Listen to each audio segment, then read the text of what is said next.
My name's Cole. 3 months ago, I got divorced, quit my city job, and moved out to this godforsaken wilderness. My ex-wife was right about one thing.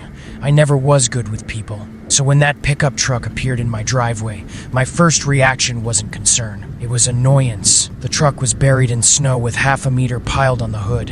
A figure climbed out and staggered toward my door. I checked the clock, 11:17 p.m. The knock was soft, almost swallowed by the wind. I opened the door and the cold sliced through like knives. A man stood there, maybe 40, wearing a heavy down jacket. His face was covered in frostbite, red patches. He shivered so hard his teeth chattered. "Buddy," he stammered, "my truck's stuck. Can I use your phone or just crash here till the snow lets up?"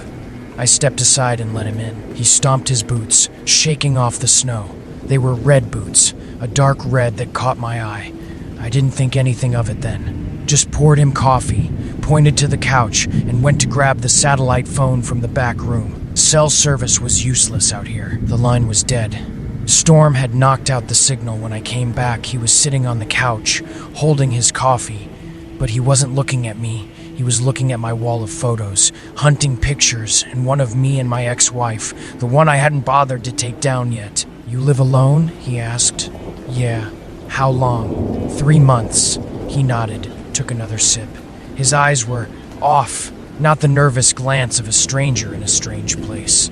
It was more like an assessment, like he was calculating something. Then I noticed the snow on his boots had melted, but if he'd just come in from outside, that much snow would take at least 20 minutes to melt.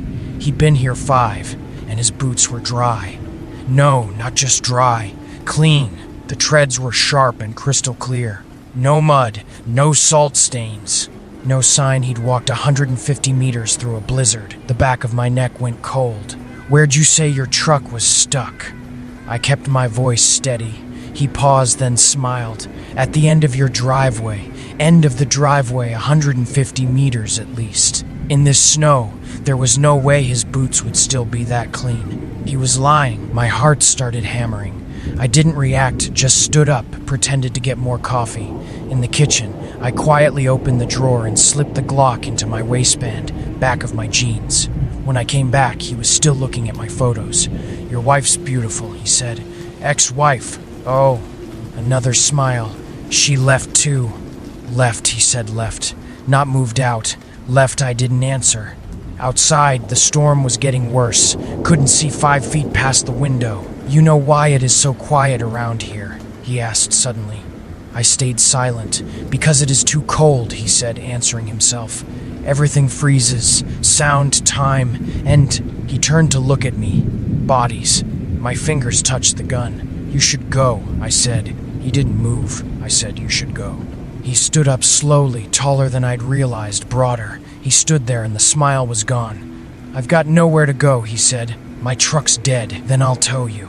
"Can't, storm's too bad." "Then I'll call the cops. They can come find you tomorrow." He laughed, quiet and slow. "Go ahead," he said. "Is your phone working?" I froze. He took a step forward. "You know what I was looking at." He pointed at the photos. "Your windows. Front door, back door, the bedroom. I was figuring out which way you'd run." I pulled the gun. He stared at it, then laughed louder. "You think that is real?" He pointed at my Glock. "Are you sure?" I pulled the trigger. Click. Empty. I'd loaded it last night.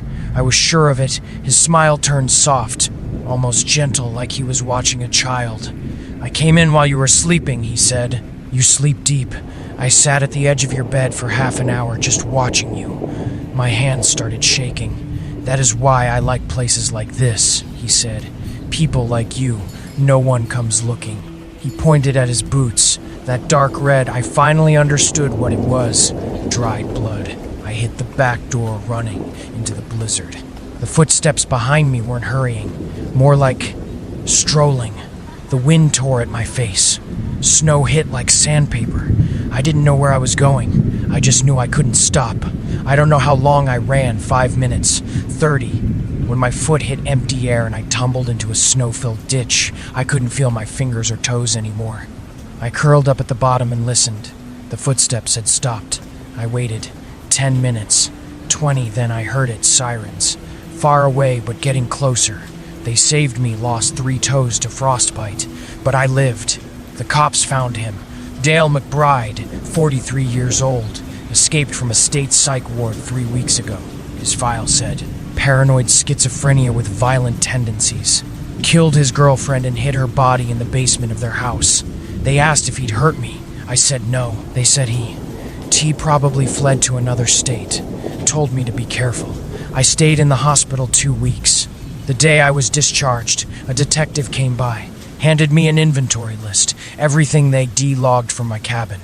At the bottom, one line stood out. 1 pair of men's boots, size 43, brand XXX, found under bedroom bed. Not belonging to victim, possible bloodstains, old present, sent for analysis. I stared at it for a long time. He'd taken them off while I was sleeping. Saturday there for half an hour, watching me. Then put on my boots and walked away. A nurse called my name.